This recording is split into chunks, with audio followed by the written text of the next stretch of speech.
Bismillah, alhamdulillah, wassalatu wassalamu ala rasulillah Sayyidina wa maulana Muhammad ibn Abdillah wa ala alihi wa sahbihi wa mawala.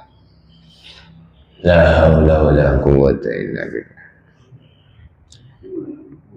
Jamaah Masjid Miftahul Huda, jamaah salat subuh yang sama-sama mengharapkan ridha Allah. Bersyukur kita kepada Allah, selalu bersyukur. Allah Subhanahu wa Ta'ala masih memberikan kesempatan kepada kita berjumpa kembali, berjumpa karena Allah, bertemu, berpisah karena Allah, di majelis, di tempat yang sangat dicintai Allah, di masjid-masjidnya Allah. Inna ahabbal biqa ilallahi masajiduha. Sesungguhnya tempat yang paling dicintai Allah di muka bumi adalah masjid. Di hari Jumat, Al-Jumat Sayyidul Ayyam, hari Jumat adalah penghulu hari, pimpinannya hari, hari yang baik terbaik dalam satu minggu. Kemudian juga Jumat pagi ini kita berada di bulan Rabiul Awal, tanggal 12 Rabiul Awal. Hari ini adalah tanggal 12 bulan Rabiul Awal 1446 Hijriah, 47 Hijriah, 47 Hijriah, 5 September 2025. 12 Rabiul Awal itu adalah hari lahirnya Kanjeng Nabi Muhammad Sallallahu Alaihi Wasallam.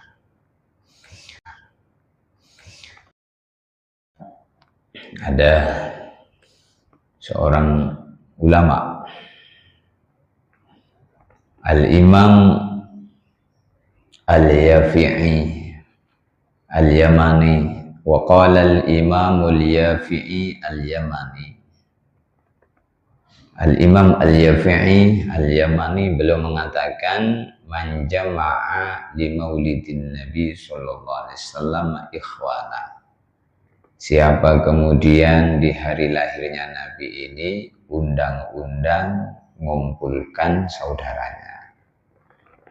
Wahayya ta'aman, lalu kemudian dia memasak masakan-masakan, membuat makanan-makanan, membuat jamuan-jamuan untuk orang-orang yang diundang di acara maulidnya Nabi. Akhla makanan, menghias tempatnya, wa amala ihsanan. Lalu di tempat itu, di acara itu dia mengerjakan amalan-amalan kebaikan, di antaranya membuat majelis taklim, membuat sedekah, wasoro sababan li qiraati maulidir rasul, sehingga dia tuan rumah menjadi sebab wujudnya, adanya acara maulidnya Nabi Muhammad SAW. Ba'asahullahu yaumal qiyamati, pada hari kiamat Allah membangkitkan tuan rumah itu yang membuat acara maulid Nabi, yang mengundang tetangganya, saudara-saudaranya, masak masakan, nyembelih sapi, potong kambing, potong ayam, membuat masakan makanan. Di hari kiamat Allah SWT membangkitkan dia ma'asiddiqin, bersama siddiqin, wa syuhada, bersama orang-orang yang mati syahid, wasolehin, bersama orang-orang yang soleh, wa yakunu fi jannatin na'im, dan dia nanti di hari kiamat dimasukkan ke dalam surga Jannatun Na'im.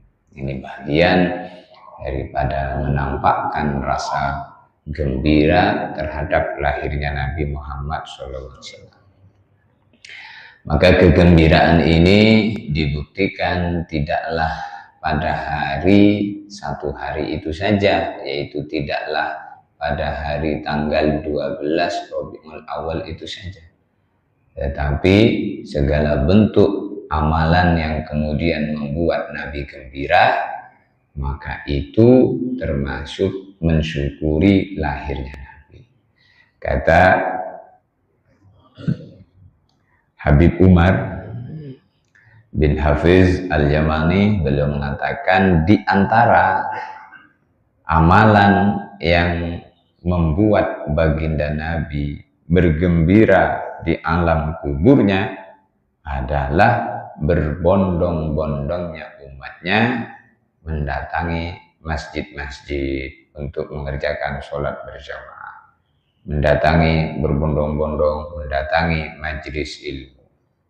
Itu termasuk amalan yang membuat Nabi bergembira.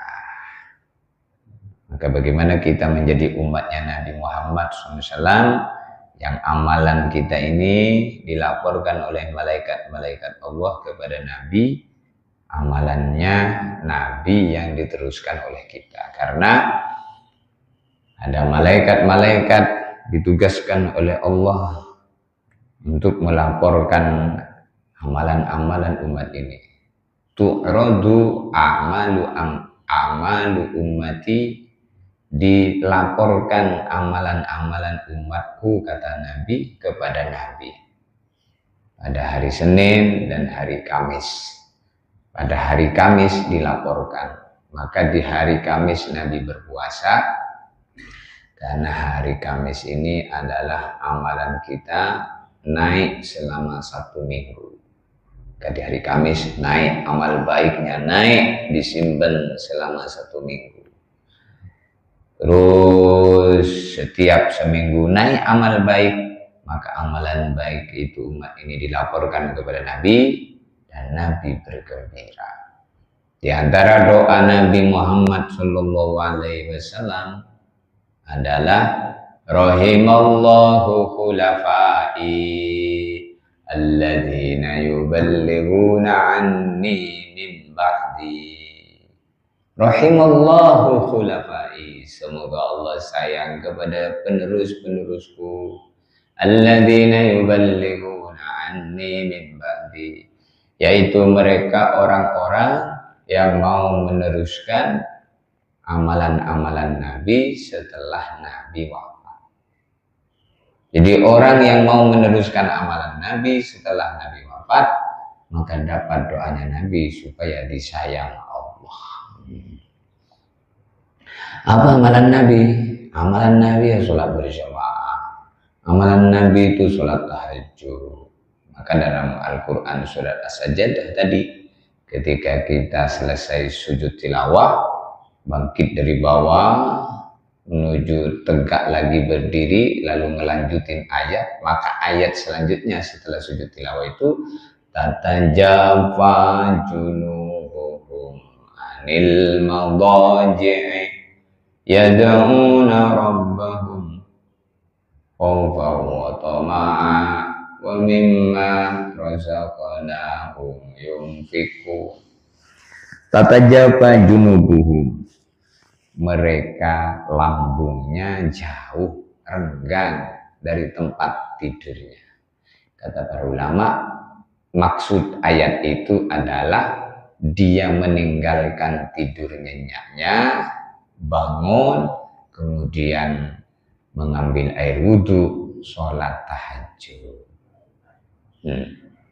Tatajafa junubum anil madaji', jauh lambungnya dari tempat tidurnya, jauh maksudnya meninggalkan tidur nyenyaknya, bangun, kemudian ambil air wudhu, lalu sholat tahajud. Yad'una rabbahum, mereka berdoa kepada Tuhannya, khaufan wa tama'a, karena takut kepada Allah, takut terhadap adab-adab Allah, wa tama'a, dan pengen sekali terhadap ampunan Allah.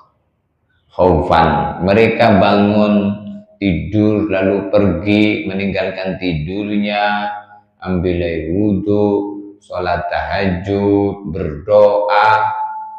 Kenapa? Khaufan, karena mereka takut kepada Allah. Watoma'an, dan pengen sekali hidupnya mendapatkan rahmat Allah, mendapatkan ampunan Allah. Wa mimma razaqnahum yunfiqun, dan wa mimma, dan dari sebagian apa yang telah razaqnahum, Allah memberikan rizki kepada mereka, yunfikun, mereka mau infak.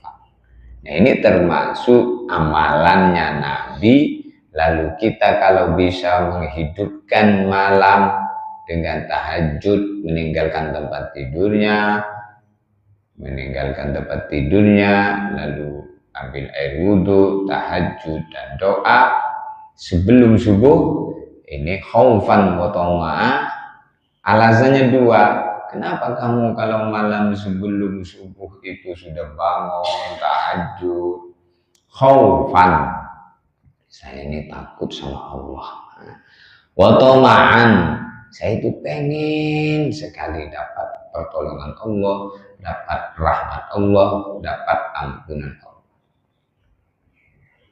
Nah, ini termasuk perkara yang membuat Nabi bergembira, sehingga dalam hadis yang lain baginda Nabi bersabda,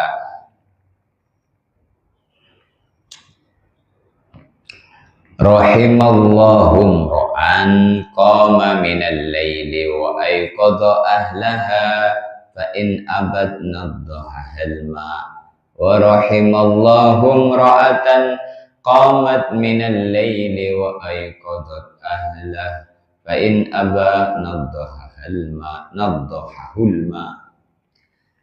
Juga Nabi berdoa, semoga Allah sayang kepada seseorang yang bangun malam untuk tahajud, lalu kemudian dia membangunkan istrinya.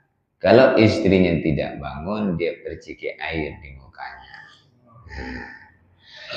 Dapat doa Nabi, semoga Allah sayang kepada seorang perempuan yang bangun di malam hari. Maksudnya istri, ini seorang istri, untuk tahajud lalu membangunkan suaminya. Kalau suaminya tidak bangun, maka dia perciki air di wajahnya. Maka kalau kita ini punya istri, punya anak, punya kenalan, punya guru, punya murid, punya kenalan siapa saja, ini kita jaga hubungan baik dengan mereka, rawat. Bagaimana kita bangunkan istri kita, ayo bangun tahajud. Bangunkan santri kita, ayo bangun tahajud. Bangunkan tetangga kita, bangunkan siapa yang kita kenal dengan dia, ayo tahajud. Kalimat ayo tahajud itu, ayo berjamaah, ayo ibadah, ini ajakan-ajakan yang baik. Satu huruf terhadap ajakan kebaikan dicatat oleh Allah 1 tahun ibadah. Kita ngajak orang, ayo ke masjid. Ayo ke masjid itu berapa kalimat tuh? Ayo ke masjid. Satu hurufnya dicatat 1 juta kebaikan. Ayo berjamaah, ayo bangun, ayo bangun. Bangunkan tahajud, bangun dek tahajud. Nah, ini penting ini. Itu namanya kerjasama dalam kebaikan. Difirmankan Allah dalam Al-Quran, wa ta'awanu 'alal birri wat taqwa wa la ta'awanu 'alal ismi wal 'udwan. Wa ta'awanu, hendaklah kalian semua hidup di dunia ini saling tolong menolong, saling kerjasama, bahu membahu, bareng-bareng, alal birri wat taqwa, agar sama-sama bareng-bareng buat amal kebaikan, buat ketakwaan. Maka dalam segala kebaikan itu Nabi SAW anjurkan bareng-bareng, sholat bareng-bareng, berjamaah di masjid. Apa-apa itu kalau bareng-bareng akan datang rahmat.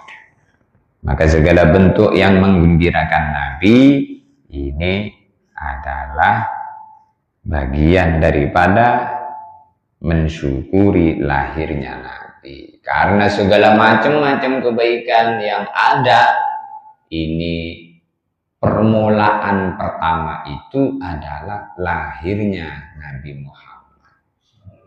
Dengan lahirnya Nabi Muhammad inilah timbul macam-macam kebaikan.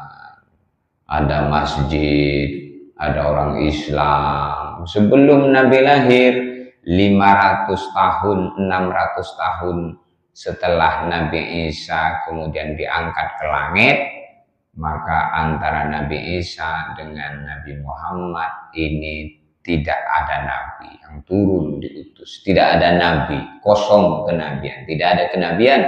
Sehingga selama 500 tahun itu manusia seperti hewan. Sehingga dikatakan zaman itu zaman jahiliyah. Zaman jahiliyah, zaman kebodohan. Maka Nabi Sallallahu Alaihi Wasallam datang membawa cahaya. Sehingga dengan lahirnya Nabi Muhammad SAW, kita telah dibawa oleh Nabi dari zaman jahiliyah menuju zaman yang terang benderang, cahayanya Islam. Kita mengenal agama. Jadi segala macam-macam kebaikan ini timbul mula-mulanya itu, awalnya itu adalah lahirnya Nabi Muhammad SAW. Maka kita diniatkan segala macam-macam kebaikan yang kita bisa buat, diniatkan untuk apa? Menggembirakan Rasulullah. Kenapa kamu sholat berjamaah? Saya ini ingin menggembirakan Rasulullah. Karena Rasulullah itu senang kalau melihat umatnya berbondong-bondong menuju masjid sholat berjamaah. Jadi niatnya apa? Menggembirakan Rasulullah. Mengamalkan sunnah Nabi. Nah ini diniatkan menggembirakan Rasulullah. Maka di antara perintah yang diperintahkan oleh Allah Subhanahu wa taala untuk bergembira adalah qul bi fadlillahi wa bi rahmatihi fa bidzalika falyafrahu wa khairum mimma yajma'un. Qul, katakan wahai Muhammad, fabidzalika, qul bifadlillah, katakan bifadlillah, dengan anugerahnya Allah.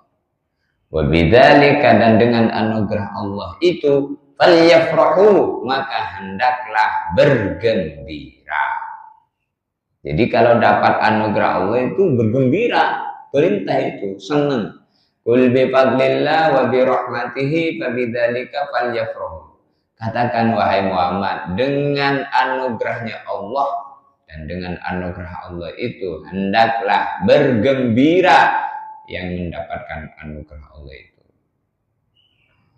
Huwa khairum mimma yajma'un, sebab anugerah Allah itu kemudian kita bergembira terhadap anugerah Allah itu lebih mulia, lebih baik daripada benda-benda yang dikumpulkan orang hidup.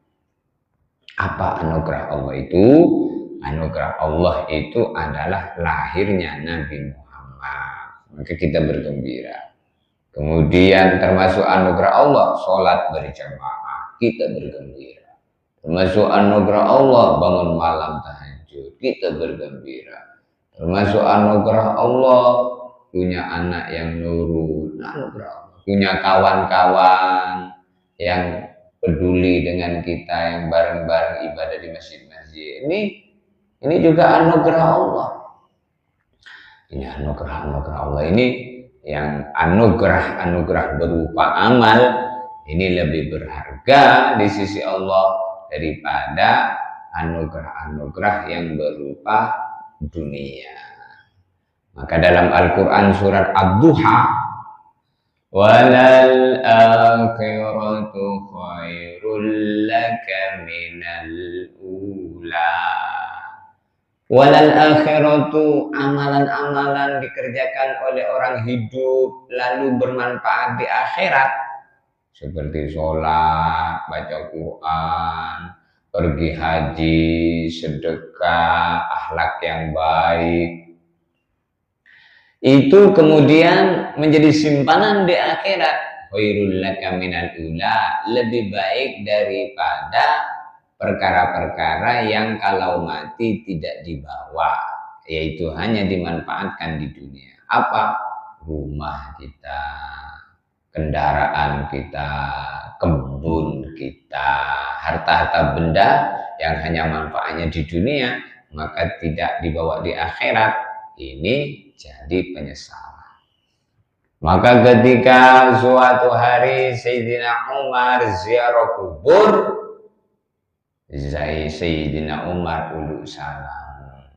Assalamualaikum dara qaumin mu'minin, antum salafuna wa nahnu bikum taba, mal khabaru indakum wal khabaru indana anna dawrakum qad sukkinat wa amwalakum qad furriqat wa azwajakum qad tazawwajat wa mal khabar indakum, faqalu ma qaddamna wajadna wa ma akalna rabihna wa ma taraknahu khasirna. Sayyidina Umar ziarah kubur lalu menyapa orang di kubur. Selamat kalian semua, tempat di sini kuburan orang iman. Berita dari kami untuk kalian, ini terjemahnya maksudnya, terjemah dari apa yang saya baca tadi adalah anna daurakum qad sukinat, rumah kalian yang kalian bangun kemudian kalian pergi meninggalkannya, itu sekarang sudah ada penghuni baru yang menempatkan. Wa azwajakum qad tazawwajat, sebab istrimu telah menikah lagi. Wa amwalakum qad furriqat, harta yang kalian dulu kumpulkan sekarang telah dibagi-bagi kepada ahli warismu.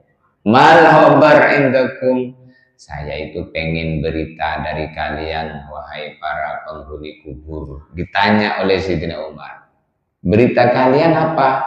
Maka terdengar suara yang didengar oleh Sayyidina Umar. Sayyidina Umar mendengar suara itu, suara dari orang di kubur.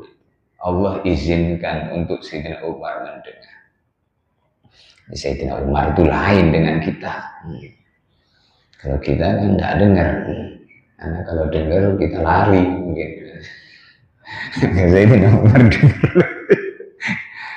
dengar suaranya itu apa? Ma qaddamna wajadna. Wahai Sayyidina Umar, apa saja dari rezeki Allah yang dulu diberikan kepada saya di dunia, lalu saya kembalikan lagi kepada Allah berupa sedekah, berupa ini, berupa itu. Saya berangkat haji, saya berangkat umroh, saya dibuat semua. Wajadna, kok dikubur di sini ada semua ya? Ada semua. Jadi kalau kita yang dikasih nikmat, jangan lupa itu Allah hendak memuliakan kita di akhirat, sebab apa yang Allah berikan kepada kita. Maka Allah memantap. Ini saya kasih ini kira-kira dihabiskan untuk membangun akhirat apa berpoya-poya, dipantap. Begitu ya Allah.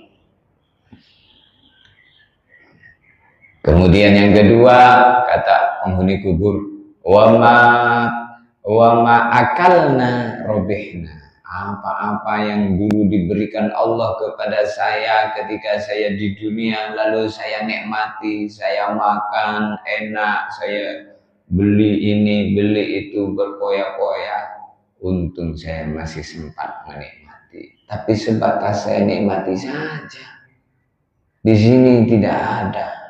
Wa ma tarakna khasirna, untuk itu yang ketiga kali wahai Sayyidina Umar, berita dari kami, ma taroknahu khasirna.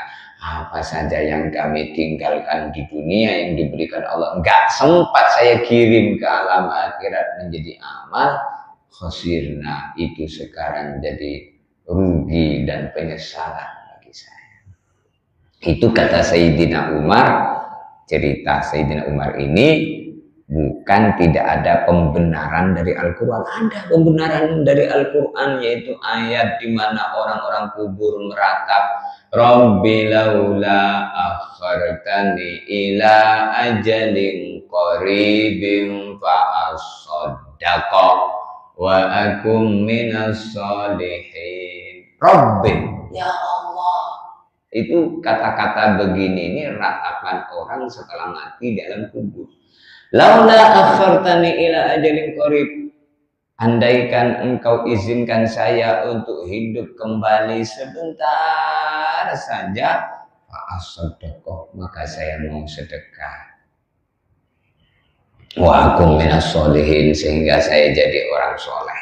Kenapa dia hanya nyebut satu amal berupa sedekah? Karena waktu untuk ngomong singkat, maka dia nyebut sedekah karena bayangan orang kubur itu adalah harta banyak yang belum dikirim ke akhirat. Fa'asaddaqah, andaikan dia diizinkan untuk ngomong amal lagi, maka dia akan menyebut, saya akan sedekah, saya akan sholat, saya akan berjamaah di masjid, saya akan tahajud, saya akan ini, saya akan ini, saya akan ini. Wa akum minas sholihin, sehingga saya jadi orang soleh. Makanya pesan Nabi, bagaimana kita jaga kesempatan yang diberi, jaga sehat sebelum sakit, ya kan? Jaga amal hidup sebelum mati, jaga masa muda sebelum tua. Satu lagi, jaga masa longgar sebelum sempit. Jadi kita diberikan masa itu. Masa ini telah kita gunakan nih sejak kita lahir sampai sekarang. Pribadi saya misalnya sudah 40 tahun ini umurnya.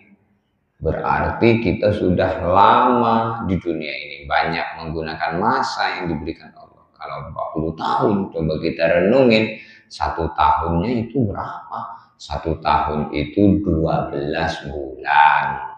1 tahun itu 365 hari. 1 tahun itu 8.760 jam. 8.760 jam. 1 tahun itu 525.600 menit. 1 tahun itu 31.536.000 detik. 31.536.000 detik. Itu jam, tek, tek, tek, tek, itu, tek.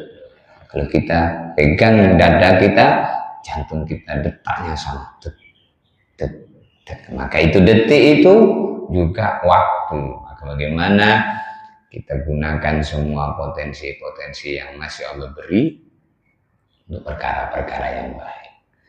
Itu Masya Allah, kita berkumpul bersama orang baik, kenalan dengan orang-orang baik, punya orang-orang baik di sekitar kita, istri kita, alhamdulillah, anak kita, alhamdulillah, tetangga kita, alhamdulillah. Pokoknya lihat-lihat yang baik saja, ngomong yang baik, lihat yang baik, dengar yang baik, mikir yang baik, tangan berbuat yang baik, kaki melangkah menuju tempat yang baik, karena masa yang diberikan Allah tinggal sisanya. Tinggal sisanya. Bukan kita akan hidup seperti dari bayi sampai sekarang lagi. Maknanya tinggal sisa itu, sisanya itu tinggal sedikit. Sedikit itu berapa? Gak ada yang tahu. Namanya sisa. Mungkin tinggal sehari, mungkin tinggal seminggu, mungkin tinggal sebulan, mungkin tinggal 1 tahun, mungkin tinggal beberapa tahun. Kalau kita ini sudah umur 40 tahun, jangan berharap ingin umur 40 tahun lagi, nanti 80 tahun, nanti pikul. Maka kita minta umur itu bukan yang panjang, tapi yang berkah. Maka semua buntutnya berkah. Panjang yang diberkahi, jangan panjang saja, panjang yang diberkahi. Rizki banyak yang diberkahi, jangan tidak ada yang diberkahinya. Istri yang diberkahi, anak yang diberkahi, waktu yang diberkahi, ada barokahnya, barokah. Maka dalam doa kunut kita berdoa, Allahumma hdina biman hadait. Ya Allah, beri saya petunjuk sebagaimana petunjuk yang Engkau berikan kepada orang-orang yang Engkau memberi petunjuk. Bayangan siapa mereka? Para nabi, siddiqin, syuhada. Wa bina biman afait, berikan saya afiah sebagaimana afiah yang Kau berikan kepada orang yang Kau berikan afiah. Afiah itu apa? 5 kata Nabi. Di dunia itu afiah 5. Yang pertama, afiah itu adalah ilmu. Dikasih ilmu. Ilmu tertinggi, ilmu ma'rifatullah, mengenal Allah. Apa itu? Ilmu tentang kalimat syahadat. Asyhadu an la ilaha illallah wa asyhadu anna Muhammadar Rasulullah. Yaitu masuk Islam. Itu nikmat afiah tertinggi, itu Islam. Ilmu tertinggi. Kemudian yang kedua, afiah kata Nabi adalah ibadah. Setelah dikasih Islam, dikasih ilmu, dikasih ibadah, dikasih sholat, dikasih macam-macam ibadah. Kemudian yang ketiga, afiah itu kata Nabi adalah rizki yang halal. Kemudian yang keempat, afiah kata Nabi itu adalah sabar menghadapi musibah. Yang kelima, bersyukur atas macam-macam nikmat. Itu Allahumma hdina fiman hadait, afina fiman afait, afaitu afiyah. Wa tawallana fiman tawallait. Engkau cintai kami, sayangi kami sebagaimana hamba-hambamu yang Kau sayangi, sayangi juga saya. Ya Allah, karena saya juga hambamu. Sebagaimana hambamu yang Kau sayangi, maka saya hambamu, sayangi juga. Tawallana namanya. Tawallana fiman tawallait. Lalu wa barik lana fima barik lana, ya Allah, Engkau berkahi segala apa yang Engkau berikan kepada kami. Itu nanti artinya wa barik lana fima barik lana fima. Ya Allah, Engkau berkahi segala apa yang Engkau berikan kepada kami. Apa yang diberikan Allah? Tidak ada yang ada pada kita kok bukan pemberian Allah, tidak ada. Ketika dikasih umur, kasih napas, kasih nyawa, kasih mata, kasih kuping, itu nggak usah nengok-nengok yang lain, karena kalau nengok yang lain sebagian kita nggak punya. Nengok dunia misalnya, nggak usah nengok dunia, nengok diri kita ini saja dulu. Dikasih mata, alhamdulillah, dikasih kuping, alhamdulillah. Ini bagaimana diberkahi Allah matanya, diberkahi Allah kupingnya, diberkahi Allah kakinya. Ini wabarik lana fima a'tait. Kemudian segala apa yang Allah berikan yang nampak diri kita, baca semua. Dikasih rumah dari Allah, minta supaya rumah yang barokah, dikasih kendaraan-kendaraan yang barokah, dikasih baju yang barokah. Baju itu kalau barokah, nanti kalau lihat baju itu ingat pengen ibadah. Nah, untuk kita ini kalau punya baju ada ciri khasnya. Oh, ini baju untuk tahajud, sehingga pengen tahajud. Nah, ada tempat di rumah kita khususkan untuk ibadah, sehingga kalau masuk di rumah itu pengen ibadah. Barik lana bima a'tait wa qina syarra ma qadait. Engkau jaga kami Allah dari buruknya keputusanmu. Maka kata para ulama, itu doa kunut itu. Kalau orang ngerti apa yang ada dalam makna kunut, doa kunut, dia tidak akan mengatakan kunut itu bid'ah. Ada orang mengatakan kunut itu bid'ah katanya. Sehingga ada orang sholat subuh tidak mau kunut. Apa itu? Kunut itu bid'ah. Oh, nggak ngerti apa kunut itu doa. Tengok artinya itu apa. Minta hidayah, minta afiah, minta barokah. Maka kata Kata guru saya almarhum Syekh Zuron, barokahnya doa kunut itu telah banyak orang jadi baik sebab kunut. Barokahnya kunut. Untuk itu, Masya Allah, dengan terbatasnya waktu, bincang-bincang habis subuh sampai isyraq, Insya Allah, mudah-mudahan dari tadi kita omongan kita menjadi ilmu, omongan kita menjadi nasihat. Nasihat untuk siapa? Untuk pribadi saya. Lalu untuk kita bareng-bareng. Kita ini berkumpul, bukan majelis ini antara guru dan murid, bukan, tapi antara teman saling ingat mengingatkan. Karena itu perintah Allah, fadzakir fa inna dzikra tanfa'ul mu'minin.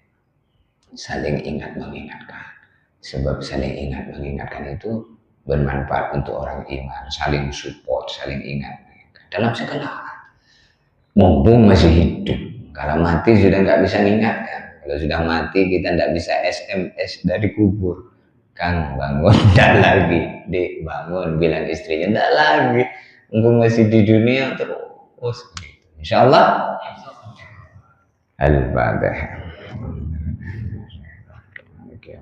Ya, alhamdulillah. Rabbana zidna ilma warzuqna min fahma faqihna fid din alimna tawal wahdina ala sawa'is sabil. Allahumma astahqinna astamilna li hikmati dinik li ihya'i sunnati nabiyyik lid da'wah ila sabilik. Rabbana taqabbal minna atina wa ataita ibadaka sholihin. Alhamdulillah. Sambil makan kue, ada yang mau tanya silahkan.